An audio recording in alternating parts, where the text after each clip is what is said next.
What's up mga buddy? Nandito tayo ngayon. Okay mga buddy, nandito na tayo ngayon sa Ateneo. At dito tayo sa Ateneo.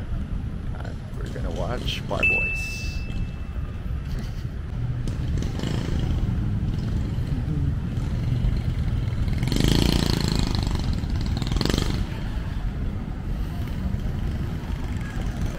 Sobrang excited kong manood kasi syempre, theater play ito. Alam nyo naman how much I love theater. And yeah, medyo nagkakagulo na dito.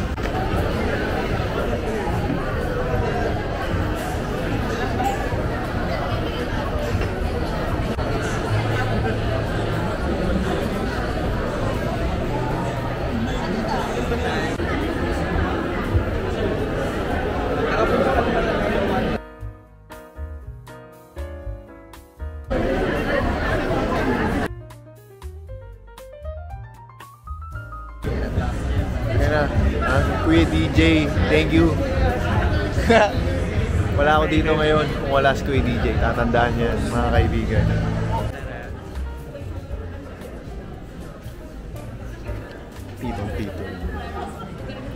Titong-tito. Napaka-arte. May kakalapit tayo. Ang number mo? 16. Screams in excitement.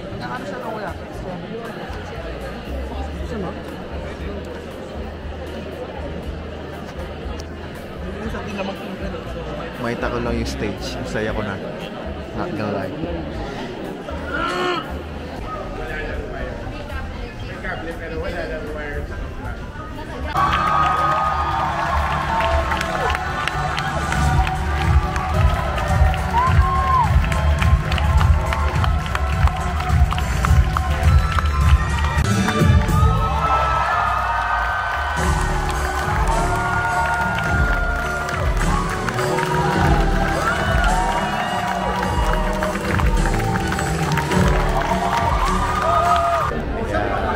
Sobrang solid manood ng Bar Boys musical.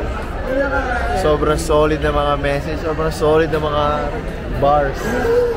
Kaya masabi mo Kuya Dij, manood mo yung una eh. Camera shy, si Policarpio. Hindi, pero guys, I urge you to watch the Bar Boys musical. Promise, hindi kayo magsisisi. Okay, dahil dyan, uwi na tayo. Masyadong low light. What's up mga buddy? Another day, another smile to say. Duty tayo. Pero may dadaanan lang ako saglit dito sa baba ng Vertis North. Sa may activity area. Tingnan nyo na lang.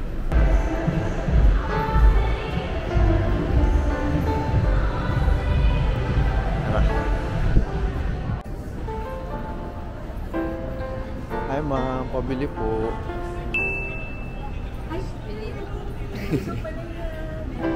Wait lang naman.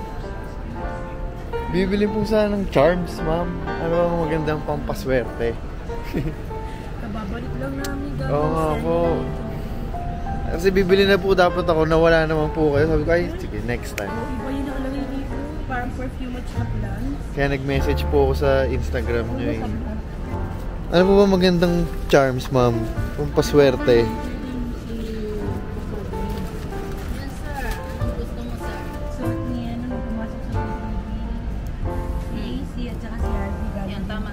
Meron din po. Yan, binigyan tayo naman ng libre. Opo, sakto po. Pero bibili pa tayo. Dito guys sa Vertis North. Sa activity area. Si ma'am din yung nagbibigay sa ibang housemates ng ibang charms. Thank you po. Ma'am sa Tiger's Eye. Tiger's Eye na po? So, what's up mga buddy? Kanina, no, dumaan tayo sa Princess B Jewelry. Hindi ko na na-video yung pag-alis ko kasi nalobat yung camera yung DJI. Pero pakita ko lang sa inyo yung nakuha. So ayan, binigyan ako ng Tiger's Eye. Saka ng isang silver na bangle. Sobrang solid talaga sa Princess B Jewelry. I was insisting bayaran ko to kasi ito talaga yung pinunta ko, charm, pampaswerte, pampagaan ng loob, etc. Pero sobrang big fan si ma'am na PBB Gen 11 kaya binigay niya sa akin for free. Thank you ma'am, love you po. Babalik ako, bibili pa ako ng charms kasi mga regalo naman. So yun, Tiger's Eye for prosperity, luck, you know, para sa career, para sa lahat-lahat na kailangan ko yan. Shoutout kay ma'am, Princess B Jewelry. Thank you so much po. What's up? Another day, another smile to save tayo mga buddy. Ayan naman ang itsura ng Vertis North. Hindi pa nagbubukas. So it's 9 o'clock. 9:30 right now. And kaya maaga, sabi ko nga sa inyo, meron tayong Halloween party mamaya ng Urban Smiles. So ayan, pasok tayo maaga kasi maaga. Let's go. Okay, what's up mga buddy? Dito na tayo ngayon sa Urban QC. Ayan. Kasi Halloween party ng Urban Smiles.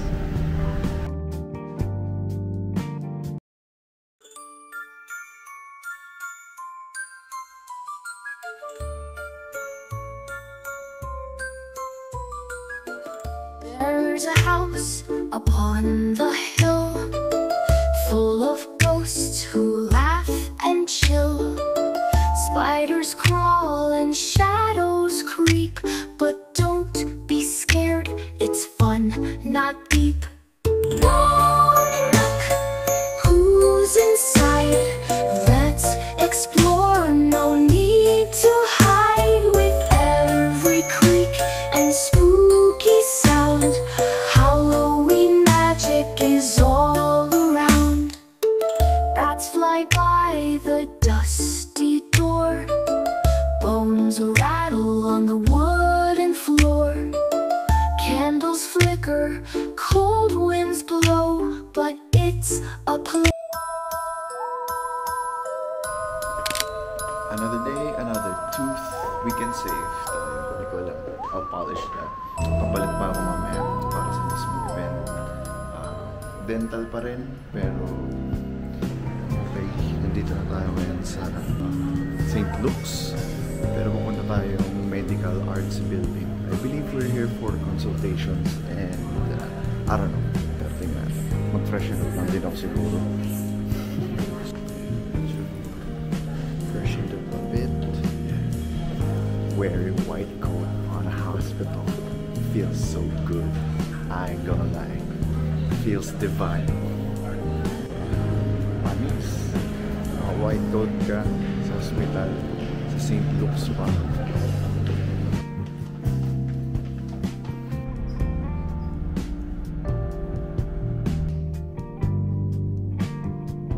Fit today.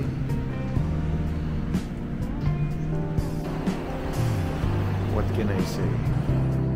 Bukod sa maganda talaga St. Luke's.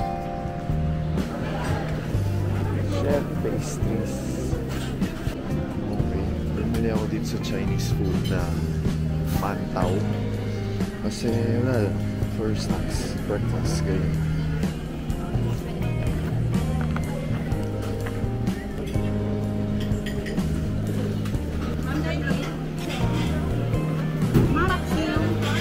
Yes, but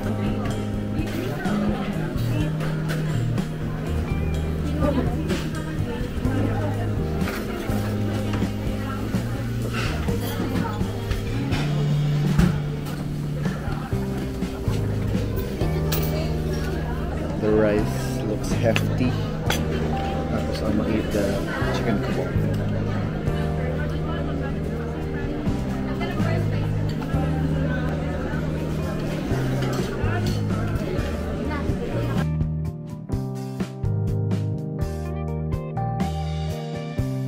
Umalis na ako agad ng cafeteria.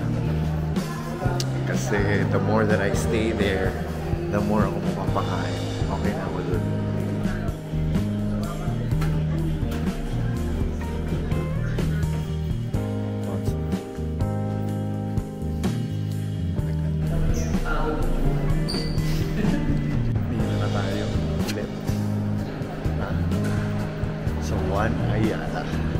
Bakit ako nandito?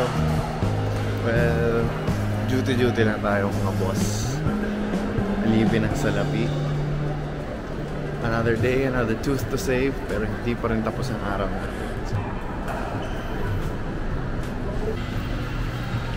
We're going home.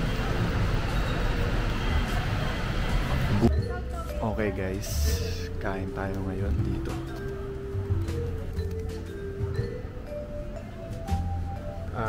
Matagal ko nang gustong kainan to sa Cubao Expo, pero ayun, dito natin matatry sa may Diliman, I don't know. Pero yun nga, ito ay hindi sponsored. Everything I eat so far is from my own appetence.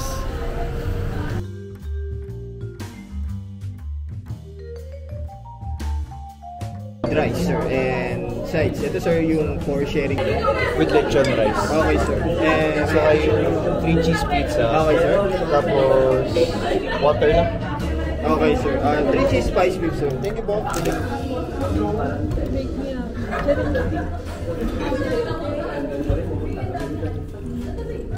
Okay guys, pandiinan, magmamic tayo. Tapos yung food review natin tayo dito sa Habanero. You know, everything I'll eat, I pay for. Kwento ko na lang muna sa inyo about my day. So kanina, nag-duty ako sa BGC, St. Luke's.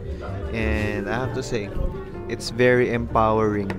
Tapos dito naman ako ngayon sa Habanero Kitchen Bar to eat dinner.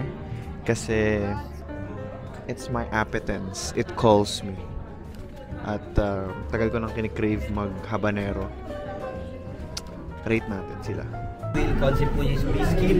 Meron din po tayo edible flowers, fresh cilantro leaves, and fried Korean mushroom. Habanero chili oil po natin. Siya po yung magbibigay ng spicy sa meat natin. Standards po namin is 2 drops per meat.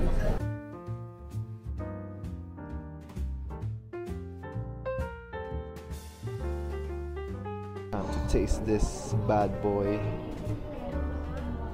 Wala munang sauce. Wala munang sauce. Okay. Gets ko na ba 3 cheese. Mango habanero ata to. So kaya siya triple cheese. Merong cheese crackers, cheese topping, tapos cheese yung cheese. Sarap tong mango habanero. I like it. Tama yung spicy niya. Okay. Up next ay ang spiced beef with lechon rice. Hindi ko alam kung ano to kasi hindi ako nakikinig kay kuya. Dami niya nasabi. Okay.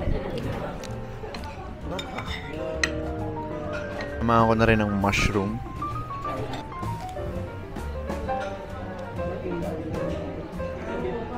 Kakaiba yung flavors na meron sa kanya. Tapos pinagsama-sama. Solid. Ang sarap. 10 out of 10. Ngayon naman, after much eating, I would say medyo dry yung beef. I don't know if it's designed like that. Pero yun lang naman yung 2 cents ko. It's medyo sweet siya. Sweet, spicy, and everything. Flavor-wise, it's great for me. And beef-wise, yun lang. Medyo dry. But still good.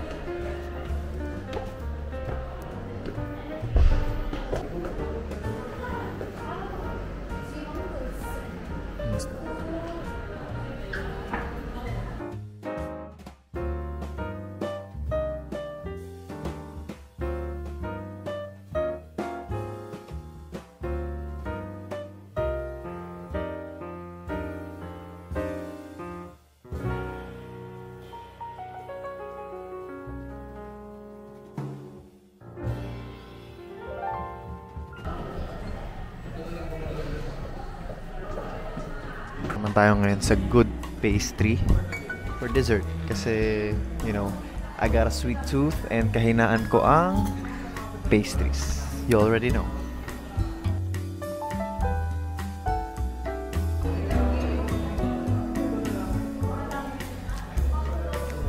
Okay. Matcha cream puff for 120 pesos. Okay lang. Malaki yung size niya. Taste, sakto lang. Nakakain na kasi ako sa good pastry sa BF Homes before. So I know what to expect. I like yung Panadoro better. Pero yun yan. It's cheaper. And it's okay. Okay naman siya. Not too sweet. Tapos kanina pala, ang total bill ko sa Mango Habanero is around 1,500. Would I go back? Definitely.